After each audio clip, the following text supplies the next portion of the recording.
भोला ब्राह्मण। एक ब्राह्मण और ब्राह्मणी रहते थे। वे गरीबी में अपना गुजर बसर कर रहे थे। ब्राह्मण हर रोज भिक्षा मांगता और जो कुछ मिलता शाम को ब्राह्मणी को सौंप देता। दोनों के पास रोजगार के कोई साधन नहीं थे, परंतु जो कुछ रूखा सूखा मिलता उसे खाकर गुजारा कर लेते और सुख से रहते। ब्राह्मण अपनी पत्नी का बड़ा आदर करता था। जो कुछ पुरोहिताई करके कमाता था, जो भिक्षा में मिलता, उसे पूरी ईमानदारी के साथ ब्राह्मणी को सौंप देता। वो ईमानदार होने के साथ साथ भोला भी था। ब्राह्मण बहुत शरीफ था। ब्राह्मणी बहुत चालाक थी। वो अपने लिए अच्छा भोजन बनाती और बचा कुचा पति को परोस देती।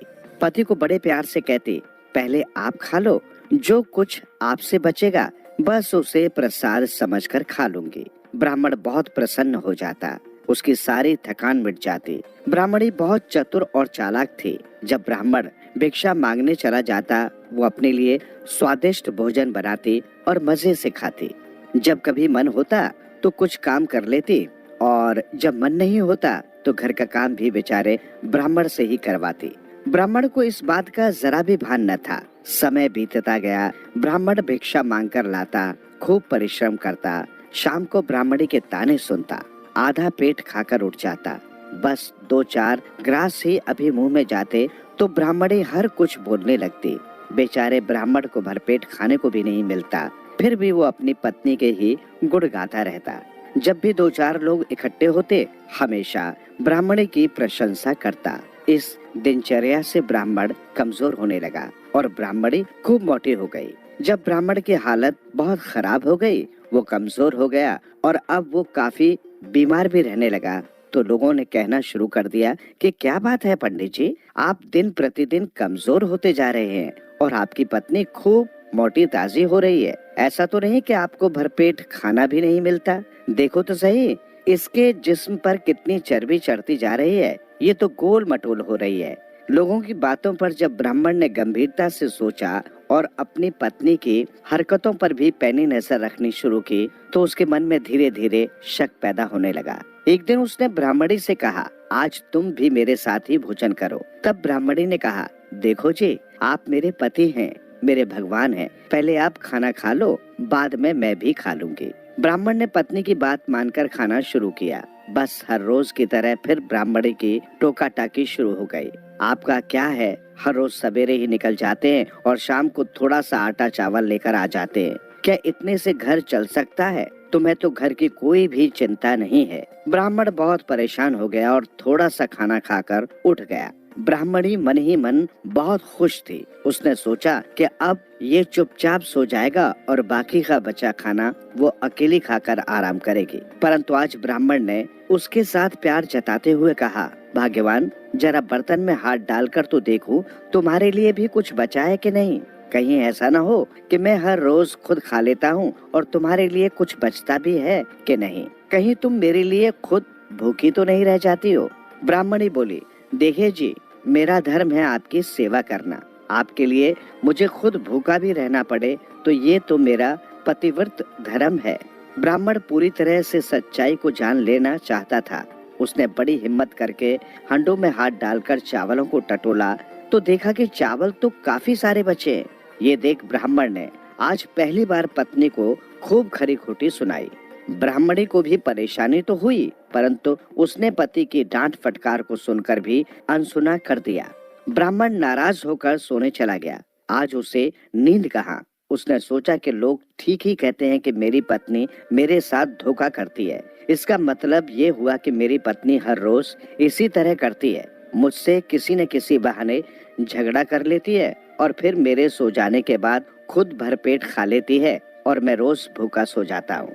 ब्राह्मण का शक अब यकीन में बदल चुका था। वो उस पर कड़ी नजर रखने लगा। वो हर रोज सुबह अपने काम पर निकल जाता और सांझ ढले घर आ जाता और दिन भर की कमाई अपनी पत्नी को सौंप देता। कहने को तो दोनों पति पत्नी की घर गृहस्थी लोक लाज के डर से ठीक चल रही थी, परंतु मन में इरे के लिए बहुत कड़वाहट थी। ब्राह्मणी उसे लताड़ने की ताक में थी। एक दिन बाहर कुछ शोर हो रहा था। उसने देखा राजा के सिपाही मुनादी करके सूचना दे रहे हैं, महारानी के गाल पर एक फोड़ा हुआ है।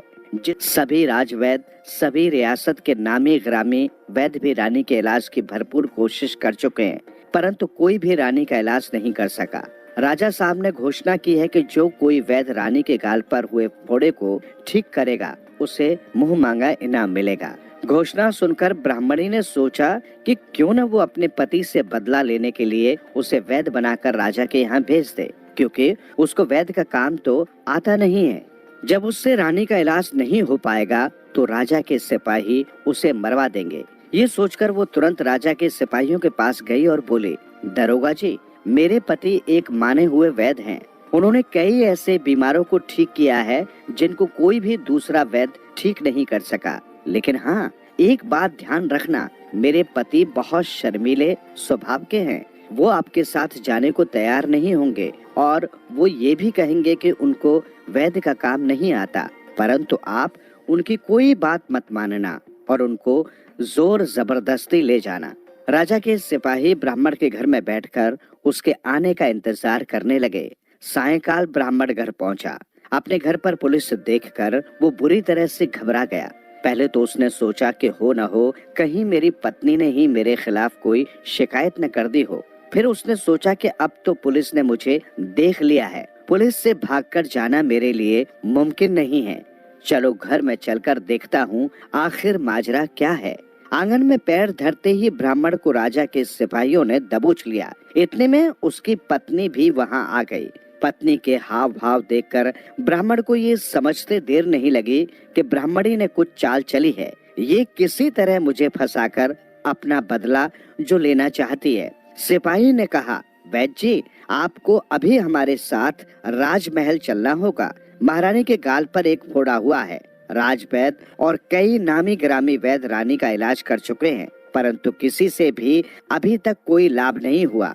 हमने आपकी बहुत प्रसिद्धि सुनी है। हाँ, आपकी पत्नी भी आपकी तारीफ कर रही थी कि आप तो पहुँचे हुए खानदानी वैद्य हैं। आपने इस तरह के कई रोगी चुटकी में ठीक कर दिए हैं। आपके हाथ में कमाल का जादू है। चलो हमारे साथ राजमहल में महारानी का इलाज करने। ब्राह्मण बेचारा डर के मारे कांपते हुए बोला, आपको जरूर गलतफहमी हुई है सरकार। मैं एक पंडित हूँ, वैद्य नहीं। भिक्षा मांगकर 2 वक्त की रोटी बड़ी मुश्किल से कमाता हूँ। दवाई और बंदगी के बारे में मैं कुछ नहीं जानता। दूसरा सिपाही बोला, जनाब, इसकी ब्राह्मणी पहले ही बोल रही थी कि ये साथ जाने के लिए मना करेगा। देखो तो सही कैसे नानुकोर कर रहा है। चलो घसीट कर ले चलो इसको, ये ऐसे नहीं मानेगा। ब्राह्मण डर गया। बेचारा ब्राह्मण मजबूरी में राजा के सिपाहियों के साथ चलने को तैयार हो गया। उसने सोचा कि ऐसे भी जीने में कौन सा मजा है। हर रोज तिल तिल कर मरने से अच्छा है कि एक बार में ही राजा के हाथों बहादुरी की मौत मारा जाए।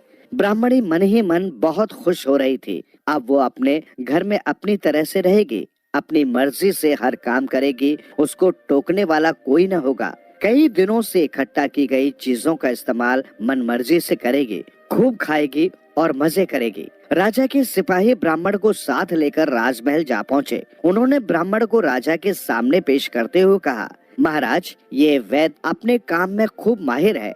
हम इसे आपकी सेवा में लेकर आए हैं, आप आदेश करें। राजा ने ब्राह्मण का खूब आदर सत्कार किया और उसे रानी के महल में ले जाकर रानी का गाल दिखाया जिस पर फोड़ा था। फोड़े की भयंकर दर्द से रानी का जीना दुभर हो गया था। ब्राह्मण ने कहा, महाराज, मैं कल सुबह से ही रानी का इलाज करना शुरू करूंगा। राजा ने उसकी बात मान ली और उसके रहने तथा बढ़िया खाने पीने की व्यवस्था करने के लिए अपने सेवकों को आदेश दे दिया और सख्त हिदायत दी, ये वैद्य जी हमारे खास मेहमान हैं, इनको किसी तरह की कोई कमी नहीं होनी चाहिए। राजा की आज्ञा के अनुसार राज सेवकों ने ब्राह्मण की बहुत अच्छी देखभाल की और सुनहरा पलंग सोने को दिया। भोजन आदि के बाद ब्राह्मण अपने कमरे में सोने चला गया और सिपाही भी आराम करने चले गए। ब्राह्मण पलंग पर लेट तो गया, परंतु आंखों में नींद कहाँ। कभी सोचता कि चलो भगवान का शुक्र है कि मरने से पहले एक रात के लिए राजमहल का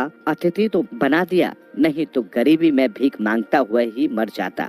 थोड़ी देर बाद सोचता, काश उसकी पत्नी भी उसके साथ यहाँ होती, वो भी एक रात के लिए राजा की मेहमान बनकर स्वर्ग का सुख भोगती और हम दोनों आज की रात इस महल में एक साथ होते तो शायद हमारा मनमुटाव दूर हो जाता। शायद वो मुझे मन से चाहने लगती। फिर सोचता, मैं भी तो बेवकूफ हूँ, जिस पत्नी की जालसाजी का शिकार होकर मैं यहाँ मौत के मुंह में फंस गया हूँ, उस बेवफा के सुख और आराम के बारे में सोच रहा हूँ। वो तो आज अकेले में खूब खा पी कर मजे कर रही होगी। सोचते सोचते उसे नींद आ गई। रात को सपनों में कभी वो राज्य अतिथि बन जाता तो कभी अपने को मौत के करीब पाता। कल सुबह हो गई, कुछ पता नहीं चला। सुबह होते ही राजा के सेवकों ने उसे जगा दिया और उसकी खूब आव भगत करके रानी के सामने पेश कर दिया। उसे दवा दारू का तो कोई ज्ञान था नहीं। उसके सामने अजीब सी स्थिति थी। इलाज करने से मना करता है तो मौत निश्चित है और इलाज करना तो उसके बस की बात नहीं। बहुत सोच विचार के बाद उसे बचपन में नानी दादी से सुनी हुई एक कहावत याद आ गई। उसने गांव में कई वैद्यों को इलाज करते हुए भी कई बार देखा था। वो चमर भुट्टा लेकर रानी के सिर और गालों पर घुमाने लगा। वो साथ साथ जो मंत्र याद था वो भी बड़बड़ाने लगा। वो बार बार मंत्र बोलता रहा और रानी उसे बड़े ध्यान से सुनती रही। वैद्य की अजीबोगरीब हरकतों और मुद्राओं को देखकर अचानक रानी को हंसी आ गई। रानी खिलखिलाकर हंस पड़ी। जोर से हंसी मारकर हंसने से रानी के गाल का फोड़ा फूटा। फूटते ही फोड़े का मवाद बाहर आ गया। रानी का दर्द कम हो गया और अब धीरे धीरे फोड़ा भी ठीक होने लगा। वैद्य के इस चमत्कार से राजा बहुत प्रसन्न हुआ। उसने खुश होकर कहा, वैद्य जी, मैं आपके काम से बहुत खुश हूँ। कहिए आपकी क्या इच्छा पूरी करूँ? आपको मैं मुंह मांगा इनाम देने का वचन देता हूँ। राजा ने मंत्री को आज्ञा दी कि इनकी हर इच्छा पूरी की जाए। मंत्री ने वैद्य को पूरे राजमहल में घुमाया, परंतु ब्राह्मण को कोई भी चीज पसंद नहीं आई। ब्राह्मण ये चाहता था कि इससे पहले कि कोई और मुसीबत खड़ी हो जाए, उसे शीघ्र ही यहाँ से निकल जाना चाहिए। मंत्री ने राजा को बताया कि वैद्य जी अपने आप कोई भी चीज लेने के लिए तैयार नहीं है। राजा ने सोचा कि ये ब्राह्मण वैद्य संकोची स्वभाव का लगता है, ये स्वयं कुछ नहीं मांगेगा। अतः राजा ने आदेश दिया कि इसे राजकोष से बहुत सारा धन देकर आदर के साथ विदा किया जाए। ब्राह्मण को इतना धन दिया गया जितना उसने कभी देखा भी नहीं था। जब ब्राह्मण धन सहित वापस पहुंच गया तो ब्राह्मणी हैरान हुई। उसने ये भी देखा कि ब्राह्मण तो अब धनवान हो गया है, तो उससे क्षमा मांगने लगी। ब्राह्मण को ब्राह्मणी के प्रति प्रेम तो था ही, वो पहले भी कई बार उसकी गलतियों को क्षमा कर चुका था। उसने ये भी सोचा सारा झगड़ा हमारी गरीबी का ही था। अतः उसने ब्राह्मणी को गले लगाया और दोनों आराम से रहने लगे। कहते हैं कोई कितना भी झूठा और कपटी हो आपके साथ, आप तब भी सच्चे बने रहिए, क्योंकि किसी बीमार को देखकर खुद को बीमार कर लेना ये समझदारी नहीं, मूर्खता होती है।